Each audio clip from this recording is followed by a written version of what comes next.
أهلا بيكم. النهاردة إن شاء الله هنتكلم عن النظام الإداري في العهد الثيني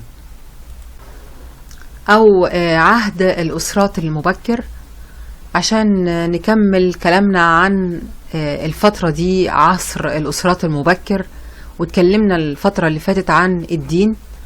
والنهاردة هنشوف النظام الإداري ده كان بيتكون من إيه وكان يعني ماشي إزاي. هو حسب كلام الباحثين مفيش معلومات كتيرة عن النظام الإداري في العهد ده، لكن مفيش شك إن الملك كان بيعاونوا عدد من الموظفين سابوا ألقابهم على بعض الآثار، بحيث إن احنا نقدر نكون فكرة عن واجبات الموظفين وأعمالهم، وبالتالي نقدر ناخد فكرة عن النظام الإداري في العهد ده. توحيد البلاد أدى إلى اتساع المملكة، واتساع المملكة ده احتاج لعدد كبير من الموظفين، وهنا بدأ يظهر فكرة الوزير. بعض الباحثين ما بيرجحوش ان كان في حاجة اسمها وزير، لكن البعض الآخر قال لا، ده لازم يكون في وزير، هو حلقة الاتصال ما بين الملك وبين الموظفين الآخرين علشان يقدر يدير الدولة. ولو تتذكروا احنا اتكلمنا في عهد الأسرات المبكر عن وزير كان اسمه حماكة، ده كان وزير الملك أوديمو أو الملك دن. من ضمن الوظائف اللي كانت موجودة في الوقت دوت 2 موظفين، أحدهما يملك أو يحمل لقب حامل أختام ملك الجنوب، والآخر لقب حامل أختام ملك الشمال، وبيرأسوا بيت المال أو وزارة المال المزدوج. مزدوج يعني خاص بالشمال وبالجنوب. تم الاحتفاظ في عهد الأسرات المبكر بذكرى انقسام البلدين إلى مملكتين، المملكة الجنوبية والمملكة الشمالية. يعني بعبارة أخرى، عهد الأسرات المبكر احتفظ بتقاليد كل مملكة، وده كان واضح في ألقاب الموظفين. يعني هم عملوا دمج صحيح، لكن عشان يرضوا الاتنين كانت ألقاب الاتنين موجودة، واحنا قلنا الكلام دوت. يعني كان من ضمن الأمثلة لو تتذكروا الملك نفسه كان التاج ليه اللونين الأبيض والأحمر.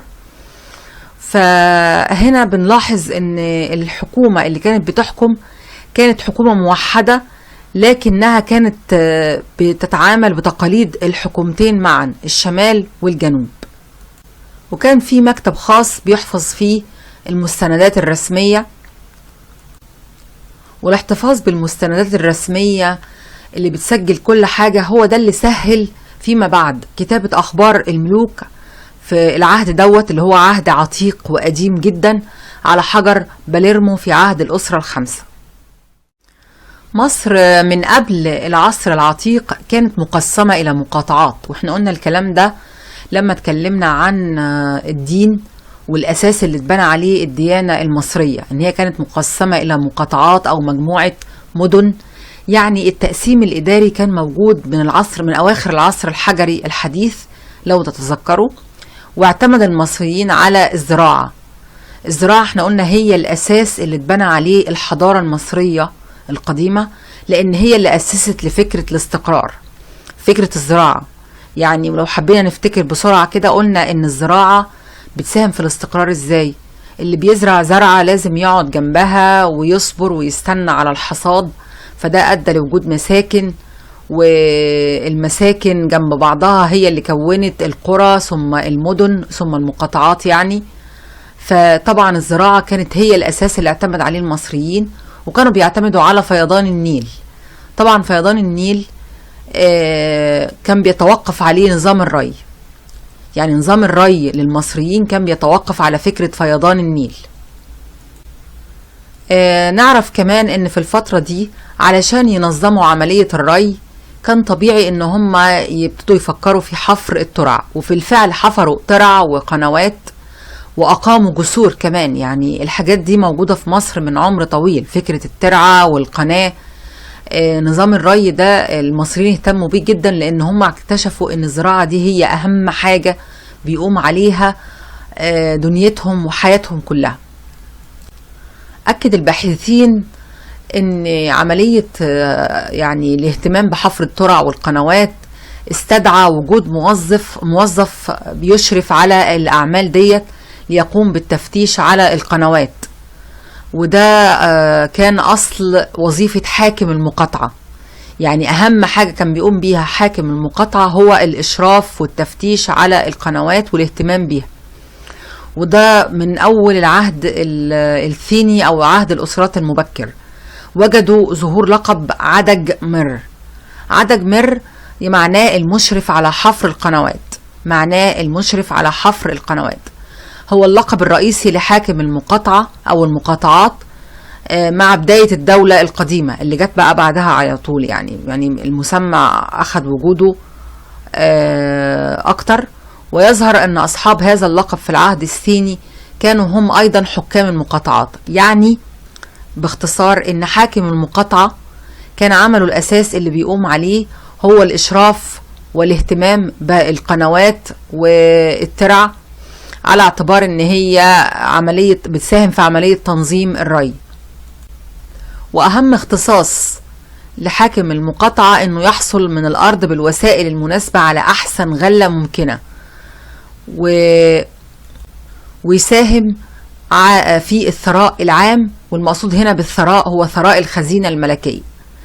يعني كان بيهتم بحفر الترع والقنوات والإشراف عليها علشان يقدر يحصل على أحسن غلة ممكنة تساهم في ثراء الخزينة الملكية عن طريق بيع طبعا الغلة ديت.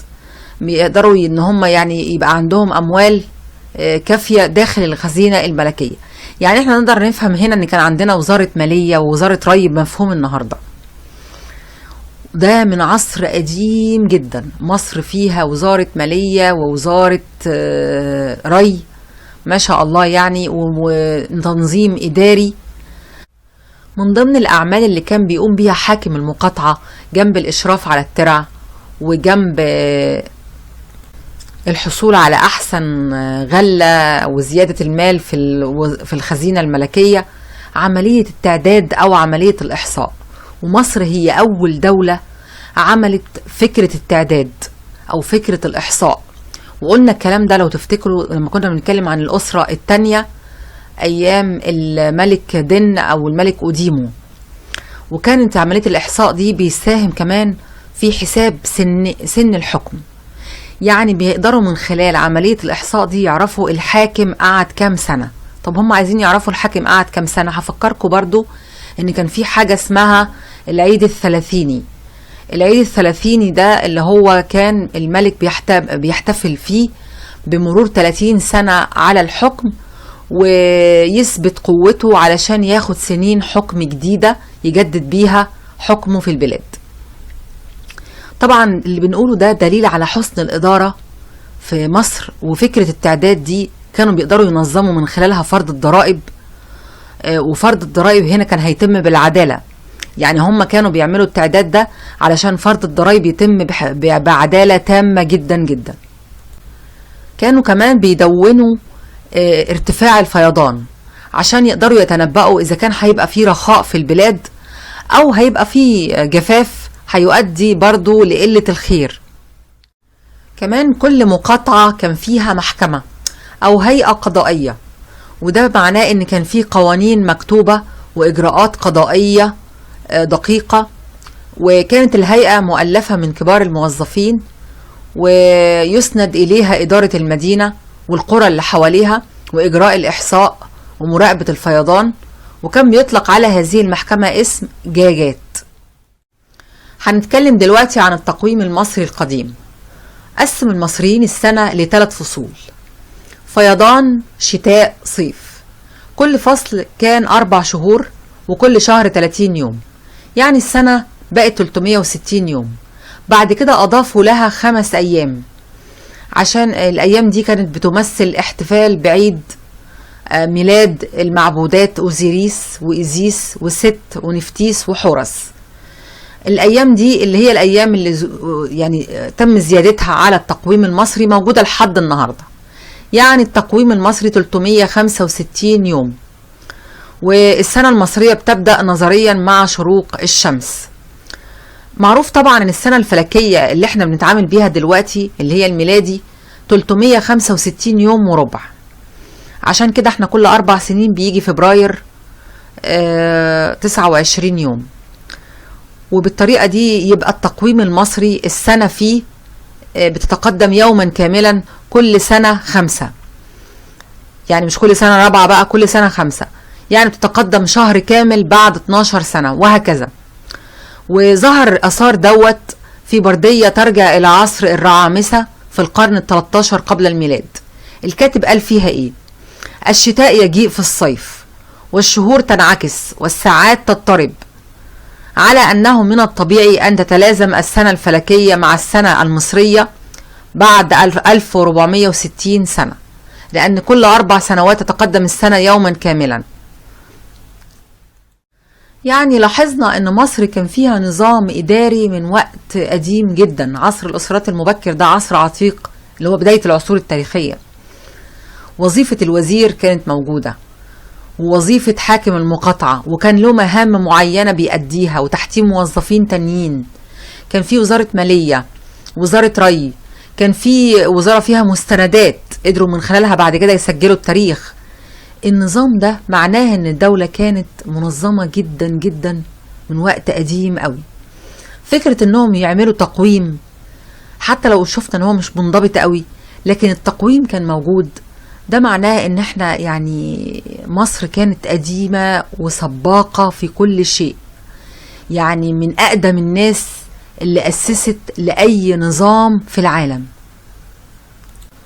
بكلامنا عن التقويم نكون وصلنا لاخر موضوع في حلقتنا النهاردة.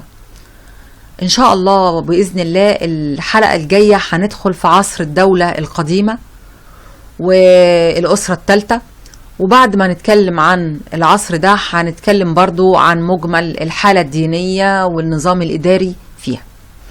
وده آخر كلامنا، وأترككم في أمان الله.